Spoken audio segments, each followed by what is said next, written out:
25 March 2003 সাল।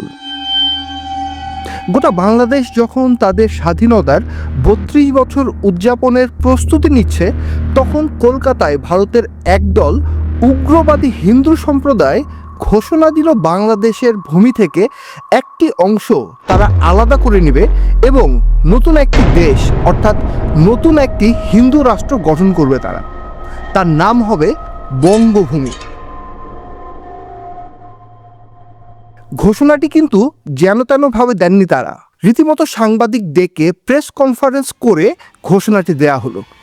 এই নতুন দেশের সীমানা হবে বাংলাদেশের দক্ষিণাঞ্চল অর্থাৎ বরিশাল, খুলনা এসব বিভাগের কিছু কিছু জেলা নিয়ে।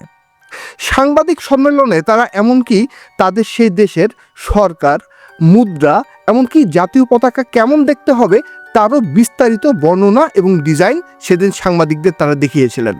শুনতে অবাস্তব লাগছে, তাই তো? কিন্তু সত্যি বলতে এটা কোনো গল্প ছিল না, এটা ছিল এমন এক সত্য ঘটনা যার পেছনে আছে ব্যক্তি স্বার্থ, ষড়যন্ত্র এবং এক বিশাল বিশাল আন্তর্জাতিক রাজনীতির চক্রান্ত। আজকের ভিডিওতে আমরা কথা বলবো এই বঙ্গভূমি আন্দোলন বা বাংলাদেশকে দুইটি টুকরায় আলাদা করার যে ষড়যন্ত্র হয়েছিল 2003 সালের দিকে, সেদিকে কেন্দ্র করে আমরা আলোচনা করব কে বা কারা ছিল এই ষড়যন্ত্রের পেছনের আসল কারিগর, কার মদতে বা কার কথায় শুরুতে আন্দোলনটি শুরু হয়েছিল। তো চলুন শুরু করা যাক।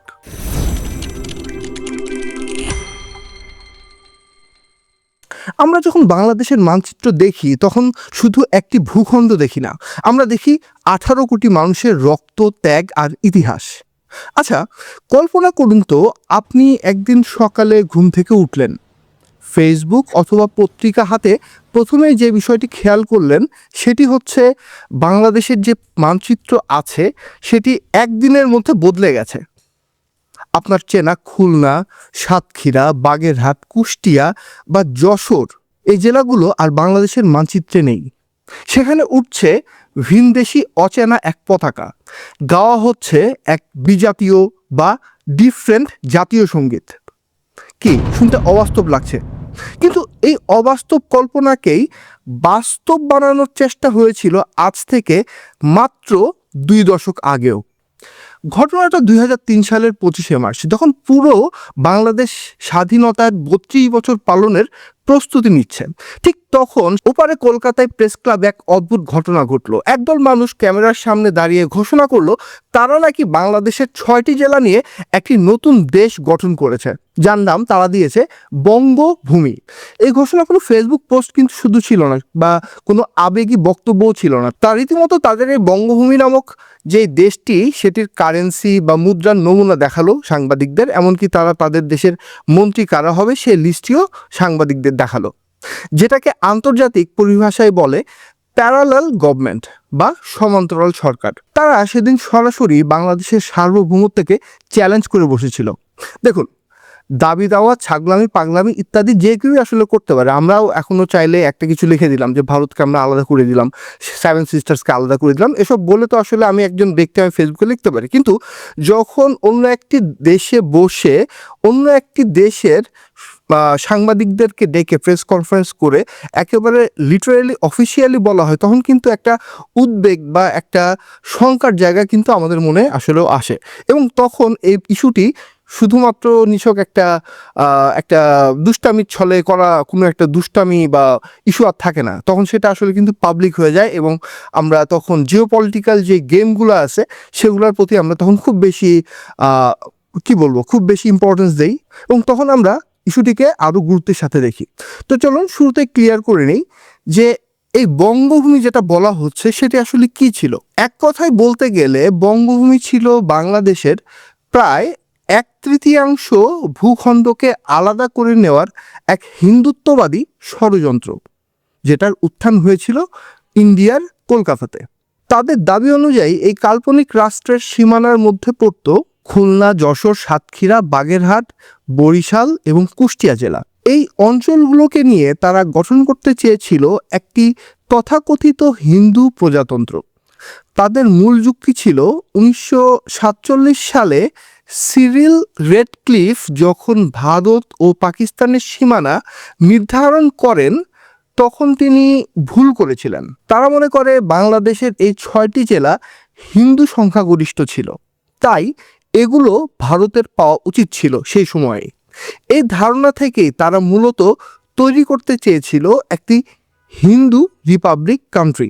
কিন্তু কোনো আন্দোলন শুধু ড্রয়িং রুমে বসে সফল হয় না, এর জন্য তাদের দরকার ছিল শক্তি। আর সেখানে জন্ম নেয় বঙ্গ সেনা নামে একটি গেরিলা বাহিনীর মতো সংগঠন। বিভিন্ন গোয়েন্দা রিপোর্ট অনুযায়ী পশ্চিমবঙ্গের 24 পরগনা এবং বনগাঁ সীমান্তের কাছে এই বাহিনীর গোপন ট্রেনিং সেন্টার ছিল। সেখানে গেরুয়া পোশাক পরা একদল তরুণকে গেরিলা যুদ্ধের ট্রেনিং দেওয়া হতো। তাদের টার্গেট ছিল ছোটখাটো হামলা চালিয়ে বাংলাদেশে একটা আনরেস্ট বা অস্থিরতা তৈরি করা। এখন প্রশ্ন হচ্ছে, এত বড় একটা প্ল্যানের মাস্টার মাইন্ড বা লিডার আসলে কে ছিল? ঘটনার আদ্যপান্ত ঘেটে ঘুটে এই পুরো ষড়যন্ত্রের পেছনে যার মাথা কাজ করেছিল বলে জানা যায়, তার নাম কি ছিল জানেন? তার নামটি ছিল ডক্টর কালিদাস বৈদ্য। আমি আবারও বলছি, ডক্টর কালিদাস বৈদ্য। পেশায় তিনি ডাক্তার হলেও তার মূল কাজ ছিল মানুষের মনে সাম্প্রদায়িক বিষ ঢোকানো। তিনি বাঙালির মুক্তি সংগ্রাম ও হিন্দু সাম্প্রদায়িকতা নামের একটি বইও লিখেছিলেন। বইটি ছিল অনেকটা তাদের এই আন্দোলনের ম্যানুয়াল বা নির্দেশিকার মতো। কালিদাস বৈদ্য দাবি করতেন 1971 সালে হিন্দুদের ত্যাগের সঠিক মূল্যায়ন আসলে হয়নি। তিনি মূলত রিফিউজি বা শরণার্থীদের আবেগকে ব্যবহার করে তাদের মনে ক্ষোভ তৈরি করতেন। তিনি তাদের বোঝাতেন, তোমাদের ফেলে আসা জমি ফিরে পেতে হলে বঙ্গভূমি রাষ্ট্র ছাড়া আসলে আর কোনো উপায়ই নেই। যা আসলে একটা পলিটিক্যাল ব্রেন ওয়াশ ছাড়া আর আসলে কিছু ছিল না। কারণ আমরা খুব ভালো করেই জানি বাংলাদেশ একটি স্বাধীন দেশ। এই দেশে আবার নতুন করে একটি অঞ্চলের স্বাধীনতার দাবি জানানো, এটা আসলে হাস্যকর যুক্তি ছাড়া আর কোনো যুক্তিই না। এখন আসে আরেকটি বিষয় নিয়ে। এই বঙ্গভূমি আন্দোলন বা বঙ্গভূমি রাষ্ট্র কায়েম করার পেছনে উদ্দেশ্য ছিল দুইটি। একটি ছিল ধর্মীয় মুক্তি, আরেকটি ছিল অর্থনৈতিক মুক্তি। তারা বলতো বাংলাদেশের এই অংশ আবার স্বাধীন হয়ে গেলে এটা নাকি দক্ষিণ এশিয়ার ইকোনমিক হাব হয়ে উঠবে। কিন্তু কোনো বাস্তব পরিকল্পনা কিন্তু তাদের ছিল না। তারা শুধু স্বপ্নই বিক্রি করতেন এবং ধর্মকে পুঁজি করে এই স্বপ্নগুলো বিক্রি করতেন। এখন আসা যাক আরেকটা মোস্ট ইম্পর্টেন্ট প্রশ্নে। এই ছোট্ট একটা গোষ্ঠী এত টাকা আর সাহস পাচ্ছিল আসলে কোত্থেকে?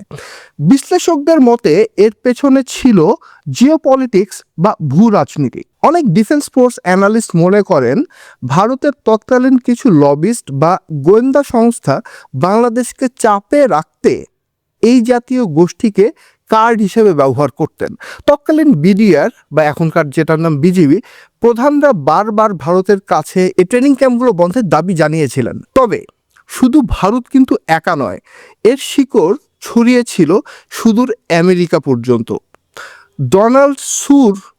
ডোনাল্ড সরকার নামে এক প্রবাসী ব্যক্তির নাম এখানে বারবার উঠে আসে।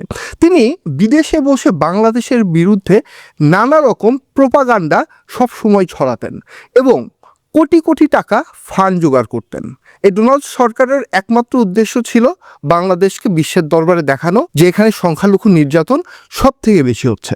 কিছু কিছু তথ্যে দেখা যাচ্ছে পশ্চিমা কিছু থিঙ্ক ট্যাঙ্ক, এমনকি ইসরায়েলের একটি লবিস্টও এই ধারণাকে সাপোর্ট দিচ্ছিল সেই সময়। কিন্তু প্রশ্ন হচ্ছে কেন? কারণ দক্ষিণ এশিয়ায় এরকম একটি অস্থিরতা থাকলে তাদের অস্ত্র ব্যবসা বা কৌশলগত সুবিধা পাওয়ার সম্ভাবনা সবসময় বেড়ে যায়। এখন একটা প্রশ্নে আসি, তার না হয় ষড়যন্ত্রগুলো পরিকল্পনা কিন্তু বাংলাদেশ সরকার এই বিষয়টিকে কিভাবে দেখেছিল সেই সময়? ভারতের কেন্দ্রীয় সরকারের অবস্থান আসলে সেই সময় কেমন ছিল? কি সত্যি এটিকে প্রেসার টুল হিসেবে ব্যবহার করেছিল? প্রথম প্রশ্নে আসি, বাংলাদেশ সরকার কি সেই সময়ে ভারতের একটি ছোট্ট উগ্রপন্থী দলের ষড়যন্ত্র দেখে হাত গুটে বসেছিল? না, একদমই না। বাংলাদেশের গোয়েন্দা সংস্থা এনএসআই এবং সেনাবাহিনী এই মুভমেন্টের উপর কড়া নজর রাখছিল। বিশেষ করে 2001 থেকে 2004 সাল পর্যন্ত সীমান্তে যখন বঙ্গসেনা বা এই বঙ্গভূমির যেই নতুন গেরিলা বাহিনী বঙ্গসেনা প্রবেশের চেষ্টা করত, তা বিডিআর কঠোর হাতে দমন করেছে। যশোর এবং সাতক্ষীরা সীমান্তে সেই সময় বেশ কিছু ছোটখাটো সংঘর্ষের ঘটনা ঘটেছিল। আমাদের গোয়েন্দারা এই আন্দোলনের নেটওয়ার্কগুলো একে একে ডিটেক্ট করে এবং তাদের সাপ্লাই চেইন ভেঙে দেয়। 2 নম্বর প্রশ্ন, এত বড় একটা পরিকল্পনা, এত টাকা, তবুও বঙ্গভূমি কেন আসলে শেষ পর্যন্ত সফল হয়েছিল না? এর প্রধান কারণ ছিল দুইটি। এক নাম্বার এবং মোস্ট ইম্পর্টেন্টলি বাংলাদেশের মানুষের ঐক্য। বঙ্গভূমি আন্দোলনের সবচেয়ে বড় চপেটাঘাত এসেছিল বাংলাদেশের খোদ হিন্দু সম্প্রদায়ের কাছ থেকেই। তারা স্পষ্টভাবে জানিয়ে দিয়েছিল, আমরা আগে বাংলাদেশি, পরে আমরা হিন্দু। তারা এই বিচ্ছিন্নতাবাদকে ঘৃণা ভরে প্রত্যাখ্যান করেছিল।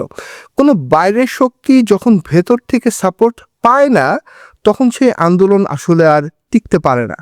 চিন্তা করুন, যেখানে এই বাহিনী বলছে যে বাংলাদেশে সংখ্যালঘু নির্যাতন হচ্ছে, এই হচ্ছে, সেই হচ্ছে, তোমরা আসো, কিন্তু আমাদের দেশে যারা হিন্দু তারা বলেছিল যে না, আমরা প্রথমে বাংলাদেশি, পরেরটা পরে।